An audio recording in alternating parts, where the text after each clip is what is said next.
오늘은 6번째 인내심으로 아이를 양육하라라고 하는 주제를 가지고 이야기를 하겠습니다. 우리들이 아이들을 키울 때 속 썩는 일이 참 많아요. 그래도 참아야죠. 뭐 어떻게. 내 자식인데.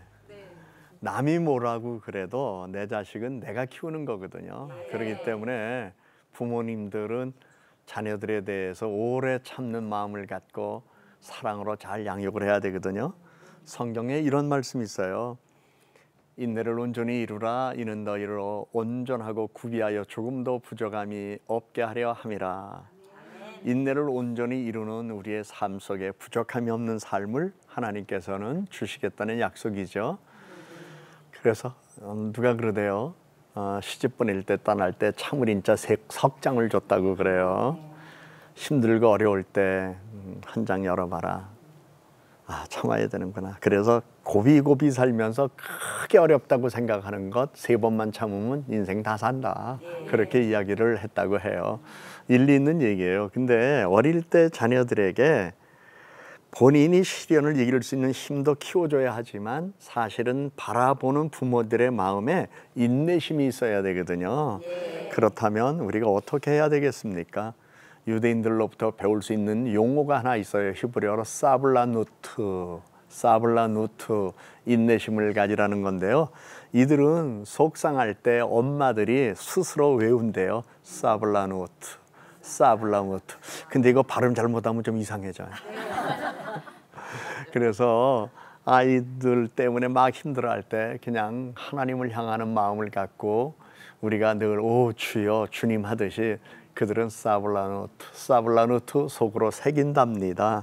그것은 히브리어로 고난과 고통을 의미하는 세벨이라는 단어에서 나왔는데요. 바로 인내심의 어원이 고난에서 나왔다는 겁니다. 그래서 부모가 인내하면 아이와 관계는 저절로 좋아져요.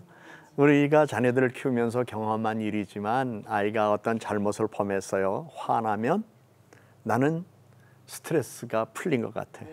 그리고 화나면 나는 뭔가 내 안에 덩어리를 쏟아놓은 것 같아. 근데 화를 냈을 경우에 자기가 잘못했음에도 불구하고 화를 받은 아이는 죽을 때까지 안 잊어버려요. 그것 때문에 관계가 멀어져서 어릴 때 그 집에 붙어 있을 때는 할 수 없이 오매 기주고 이러고 살아야 되지만 이제 청소년 되면 가출하고 싶은 그러한 마음도 일어나고 그리고 20대 넘어가서 또 사회생활을 하기 시작할 때 독립하고픈 마음이 생기면서 스스로 관계를 끊으려고 하는 일들이 있거든요. 그렇기 때문에 우리는 관계가 언제나 좋아야 되는데 그 좋은 관계를 유지할 수 있는 비결은 부모는 언제나 인내심을 갖고 자녀를 키워야 한다는 사실이에요. 그런데 그럴 때 사진 한 장 배드리고 싶어요. Never ever give up. 절대 포기하지 말라. 절대 포기하지 말라.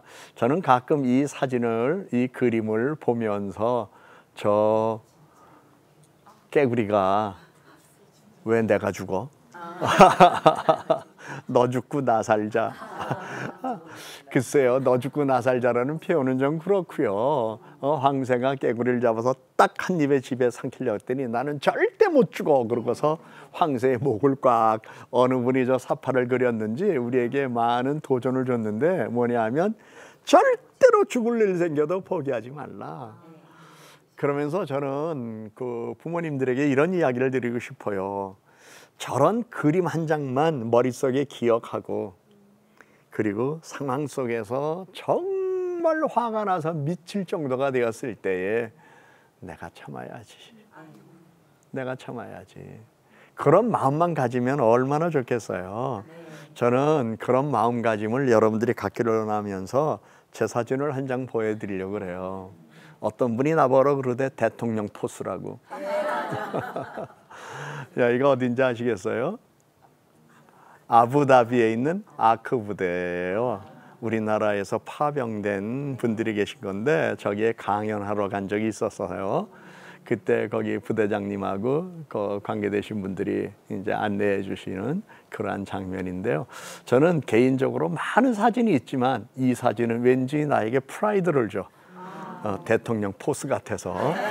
그러나 대통령 될 자격도 없고 또 되고 싶은 마음도 없어요. 그러나 대통령의 마음을 가지고 나라가 좀 잘 됐으면 좋겠다 이런 마음은 갖고 있는데요. 이 사진 보면서 괜히 그런 기분을 혼자 느끼는 거지 뭐. 남들은 그렇게 보건 말건. 근데 제가 왜 그러냐 하면 아유 옛날 얘기인데 또 우리 어머님이 나 때문에 죽을 뻔 3번 했다고 그랬어요. 얼마나 속썩였으면. 그런데 그분이 지금 살아계셔서 나를 본다면 얼마나 흐뭇해하셨을까, 또 프라이드를 가지셨을까 이런 생각이 들어요. 언젠가 우리 친척들 모임이 있었거든요. 그 모임에 갔더니 아이고 허 목사 어머니 살아계셨으면 무척 좋아했을 텐데 이렇게 말씀을 하셔요. 그래요. 고생하시다 가셨죠. 근데 고생하셔다 가신 것보다 제 가슴에 남아있는 아쉬움은 내가 속을 많이 썩였거든요. 근데 하나님께서 변화를 시켜주시고 어머니의 기도가 있었고 사랑이 있었기 때문에 결국 변화돼서 부족하지만 오늘의 나의 모습을 지니고 살아갈 수 있기 때문에 나는 우리 교인들한테 하는 말이 있어요. 절대로 자녀들 때문에 실망하지 말라. 무슨 일이 있어든 실망하지 말라. 그리고 두 번째로는 절대로 자녀들에게 나쁜 말 하지 말라. 어떤 분은요 막 내뱉어. 화풀이를 자녀한테 해. 근데 자녀로 인하여 화가 날 일이 있어도 부모는 절대로 화풀이하면 안 돼요. 그래서 부모가 힘든 거죠. 부모가 어려운 거죠. 근데 우리는 자녀 양육을 잘 해야 되는데 면허증들이 없어. 전부 무면허로 자녀들을 키워요. 아니 자동차 하나 중고차를 사더라도 면허가 있어야지 안전운전을 하는데 우리는 자녀를 낳아 훌륭하게 키우겠다고 하면서 다 무면허로 자녀를 키우다 보니까 좀 그래요. 그렇다면 면허를 어떻게 얻어야 되겠어요? 일단 교회 나와야지. 교회 나와서 주의 말씀을 듣고 본인이 주의 성품을 담고 그리고 교회에서 가르쳐 주신 말씀을 받아서 자신의 삶에 잘 적응을 해서 적용하여 살아간다면 가정이 달라질 수 있고 자녀들에 대한 관점이 달라지거든요. 왜냐하면 교회 다니기 전에는 이 아이가 내가 낳은 아이였어요. 근데 예수 믿고 나서 달라지는 게 있어요. 이 아이는 하나님이 주셨어요. 하나님이 나에게 맡겨주셨어요. 그렇기 때문에 내 아이가 아니라 하나님의 아이이기 때문에 함부로 대할 수 없어요. 언젠가 아주 어렸을 때, 아니 저희 아이들이 어리고 저는 젊었을 때였죠. 그래서 저희 아이들도 커가는 과정에 왜 저럴까 이런 마음을 갖게 되는 일들이 있었어요. 그래서 어느 선배 목사님하고 이야기했더니 그 선배 목사님이 나보러 그래. 목사님, 그 아이도 목사님 교회 신자예요. 그 말은 자식이라고 부모의 마음 가지고 그 자녀를 키우려고 양육하려고 하지 말고 만약에 그 아이가 당신 교회 신자라면 당신이 어떤 마음으로 그 아이를 대하겠어요? 겸손과 섬김으로 잘 양육하겠다는 마음을 품고 기도하지 않겠느냐 그 얘기죠. 근데 우리도 보면 남한테 가서 잘하면서 자기 자식들, 자기 식구들한테는 함부로 대하는 일들이 많잖아요. 그러니까 그분의 그 말씀 한마디가 내 생각을 바꿨어요. 그래서 나는 알아요. 제 아내도 저희 교회 신자이지만 나의 신자예요. 제 아이들도 저의 아이이지만 우리 가정의 자녀들이지만 그들 또한 우리 교회 신자로서 내가 돌봐주고 내가 기도해주고 내가 바르게 이끌어줘야 할 대상들이라는 걸 알아요. 그래서 우리는 세상 살아가는 동안 언제나 내가 먼저 인내심을 갖는 믿음을 갖고 자녀를 양육하는 게 대단히 중요해요. 오늘 속상한 일이 있으면 제가 할 수 있는 말은 하나밖에 없어요. 참으라는 거. 힘든 일이 있으면 믿음으로 사셔야지요. 이거밖에 없어요. 그리고 너무너무 힘들다고 어렵다고 하면 그 다음에 한마디 해요. 기도해야죠. 이거밖에 없어요. 사실 신앙은 그러한 과정 속에서 열매 맺어 가는 거 아니겠습니까? 그래서 자녀를 위해서 우리는 언제나 그들이 어떤 상황을 펼쳐 가더라도 인내할 수 있는 마음을 갖고 절대로 자녀에게 대한 희망을 포기하지 말라 이런 말씀을 드리고 싶어요. 그러면서 우리는 인생의 좌표가 될 만한 역할 모델을 찾아주는 게 대단히 중요해요. 유대인 부모는 모든 행동이 자녀에게 영향 미치는 것을 알기 때문에 신중한 행동, 모범적인 실천을 보이려고 했고요. 아이 앞에서 잘못된 행동을 하면 곧바로 애들한테 미안하다. 엄마가 몰라서 그랬어. 미안하다. 아빠가 거기까지 생각을 못했구나. 이런 얘기를 참 잘해요. 근데 왜 우리는 I am sorry라는 말을 몰라서 그러나? 미안해, 내가 잘못했어. 내가 너무나 바빠서 그랬어. 나 거기까지 생각을 못했단다. 그래, 우리가 자라났던 시대하고 너무나 다르구나. 그래, 네 말이 맞다. 좀 이렇게 격려해주고 그리고 사랑으로 감싸주면 얼마나 좋아요. 우리는 나는 옛날에 이래가면서 얘기를 하면서 자꾸 옛날 자기 시대와 오늘의 시대 맞지도 않는데 거기에 비교해서 욱박지르는 일이 너무나 많은 것 같아요. 그래서 우리는 역할 모델을 잘 찾아야 돼요. 여러분들은 여러분의 인생에 나는 이렇게 됐으면 좋겠다라고 생각하고 역할 모델을 마음에 두고 계신 분들이 계신지 모르겠네요. 저는 개인적으로 제가 목사가 아닙니까? 목회자가 되기 이전에는 우리 어머님께서 저 때문에 기도 많이 하셨고 속도 많이 썩으셨는데 거듭난 이후에 제가 새로운 인생이 됐기 때문에 새로운 인생이 되면서 나는 내 생애의 역할 모델을 생각한 적이 있었어요. 거듭나기 이전에는 나에게는 역할 모델이 없었어요. 없다기보다도 그저 돈 많은 사람, 그리고 참 여러 가지로 폼 잡고 살아가는 사람, 그런 사람이 되고 싶은 게 내 역할 모델이었는데 그게 다 깨졌잖아요. 무너졌잖아요. 그리고 제가 이제 인생을 새롭게 살게 되고 거듭난 이후에는 물론 늦게 신학을 하면서 나는 이런 목사가 되어야 되겠다라는 마음을 간직하게 되었는데, 첫째, 저는 고 한경직 목사님을 닮은 목사가 되었으면 좋겠다. 그분은 정말 음성도 잔잔하면서도요, 사랑도 많으셨고요. 아직까지 수없이 많은 목회자들이 이 땅에 현존하고 떠나신 분이 있지만 대한민국에서는 한경직 목사님을 그리워하는 분들이 너무너무 많아요. 그런데 이분의 특징이 뭔지 아세요? 그 100년을 살아보리라는 그 책에서 보았더니요, 거기에 이분은 항상 그래요. 그저 내래 잘못했디요. 이분이 이분이거든요. 누가 와서 본인에 대한 잘못을 이야기하시면 그저 내래 잘못했디요. 그러면서 다 자신의 탓, 자신의 잘못으로 받아들이면서 개선해 나갔다는 거죠. 참 온유하고 겸손하지 않으면 어렵죠. 저는 또 두 번째로 지금도 살아계시고 또 많은 사역을 하시는데 홍종길 목사님의 인품, 그래, 인품은 그렇게 담고 싶다. 그리고 곽선희 목사님의 설교, 김장한 목사님의 세계적인 사역, 김세윤 박사님의 학문적인 성취, 이런 걸 보면서 분야마다 제가 정했어요. 그래서 이분들을 담고 싶어서 그렇게 나름대로 노력하는데, 러스킨이라는 사람이 이런 얘기를 했어요. 우리로 가까이로 다가오는 모든 사람들에게서 선하고 강한 면모를 찾아라. 그런 다음 그것을 존중하라. 그것을 기뻐하면서 가능한 한 모방하려고 노력하라. 때가 이르면 우리의 결점은 마치 낙엽처럼 떨어지게 될 것이다. 그래서 우리들은 영웅들의 결점이 아니라 좋은 자질을 보고 존경하는 것이 중요한 것이죠. 사람마다 결점 없는 사람이 있나요? 과일 가게 가서 과일 고를 때 흠 없는 거 찾기 쉬운가요?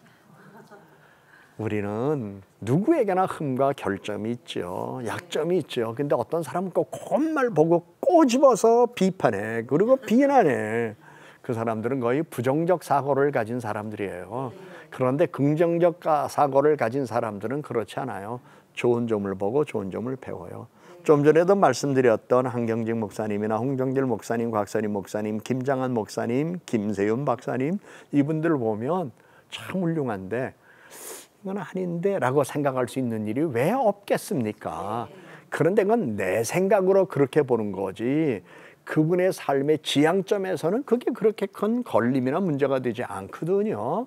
그래서 우리는 역할 모델을 찾을 때에 내 마음에 내가 그를 닮고 싶다고 생각할 때는 결점을 보지 말고 그가 이룬 것과 장점을 보며 그걸 닮아가기를 노력하는 게 대단히 중요하죠.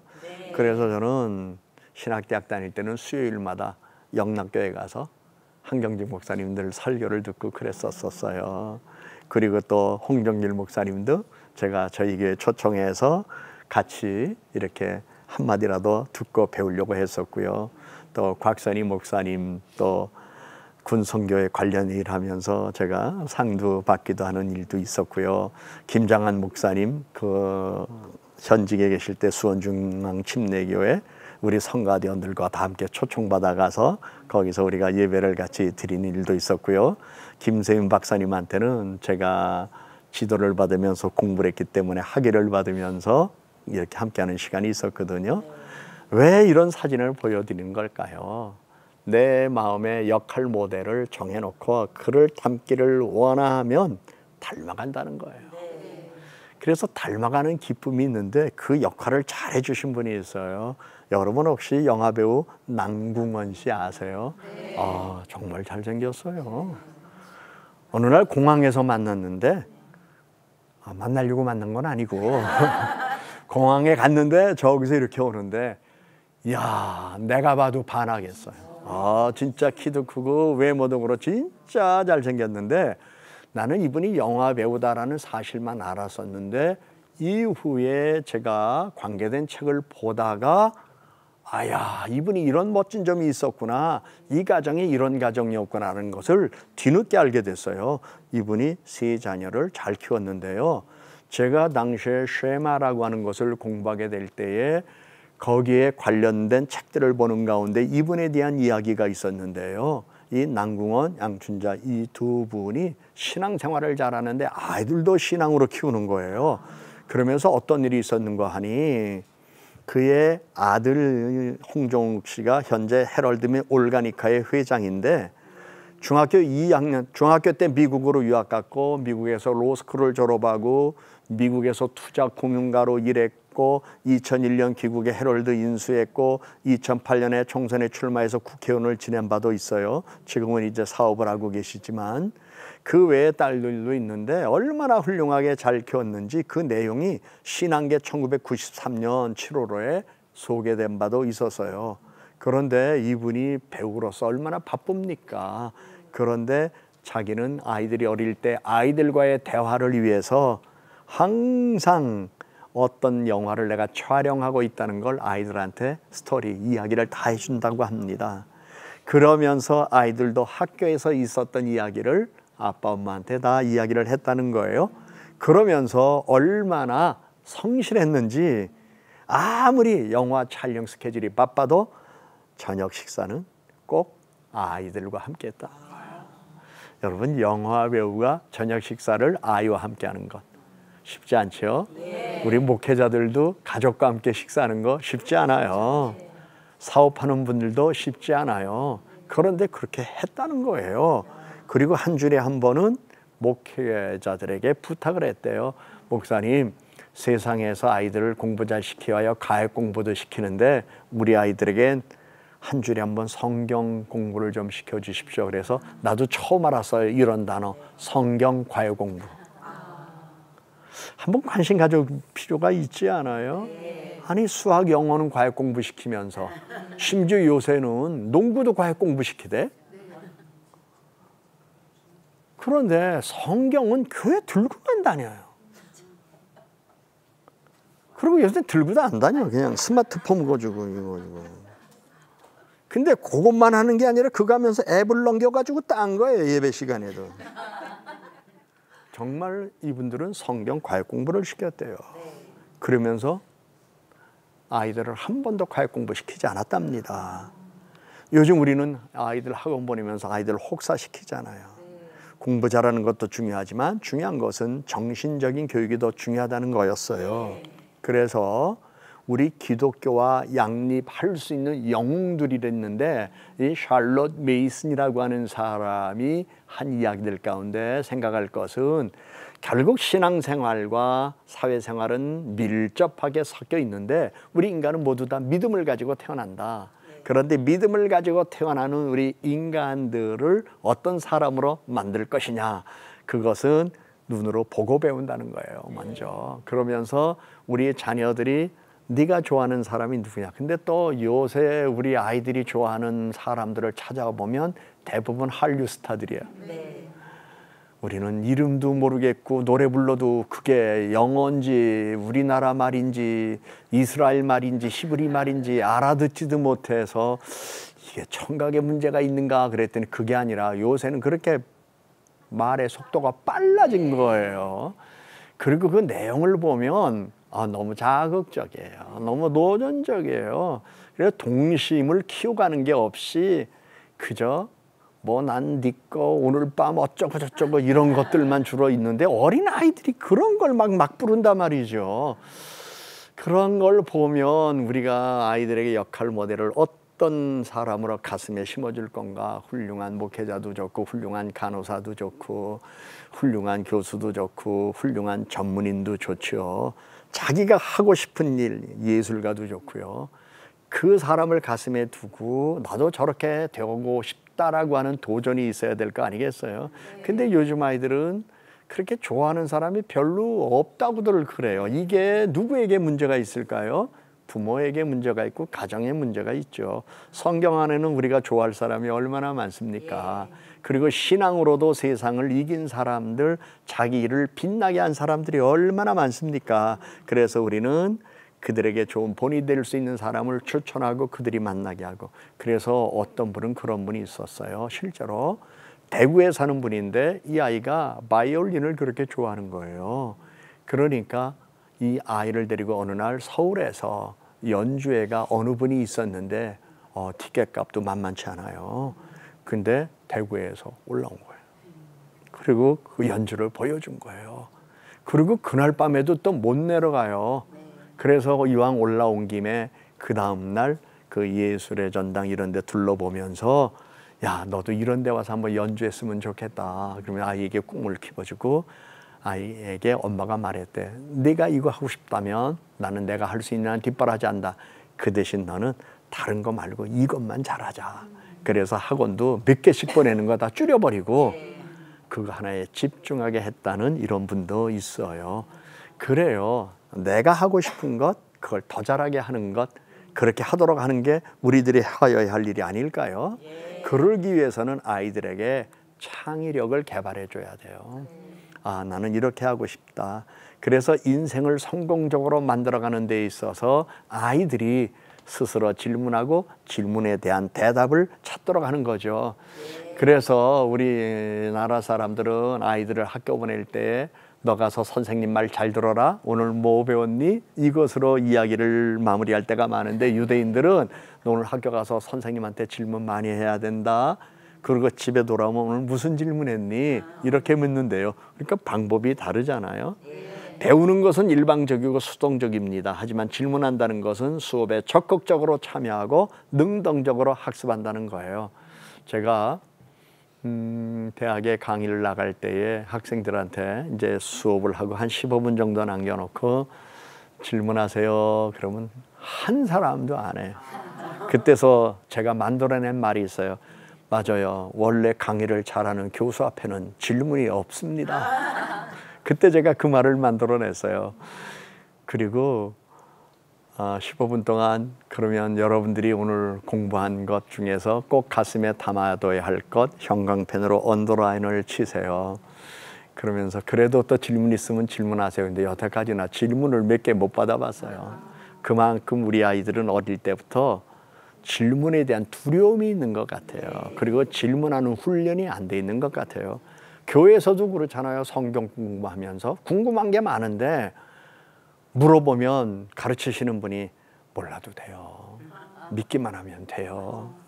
이런 얘기를 하니까 정말 궁금한 건데 궁금을 풀지 못해서 어떤 날 이단 사입에 다는 사람이 내가 궁금했던 문제를 자기식으로 풀어줬는데 그게 맞는 것 같아. 그러니까 낚시에 껴가지고 이렇게 나가는 일들도 있을 수 있어요. 어릴 때부터 질문하게 하세요. 그리고 질문에 대한 답을 우리가 함께 찾으려고 노력하세요. 그래서 유대인들을 보면 이렇게 서로 토론과 질문을 참 많이 해요. 저는 오늘 여러분들에게 이제 이런 말씀을 드리고 싶습니다. 여러분의 아이들이 창의력을 가지고 클 수 있도록 이를 위해서는 질문을 많이 하는 아이가 되도록 여러분들이 잘 유도해 주시기를 바라고, 그 아이들이 질문한 것에 대해서 내가 명쾌한 답을 줄 수 없을 때 나도 공부해서 가르쳐주면 되는 거 아니겠어요? 그래서 우리가 보다 더 나은 삶을 향하여 전진해 나갈 수 있으면 참 좋겠습니다. 오늘 여기서 마무리 짓겠습니다. 여러분 감사합니다.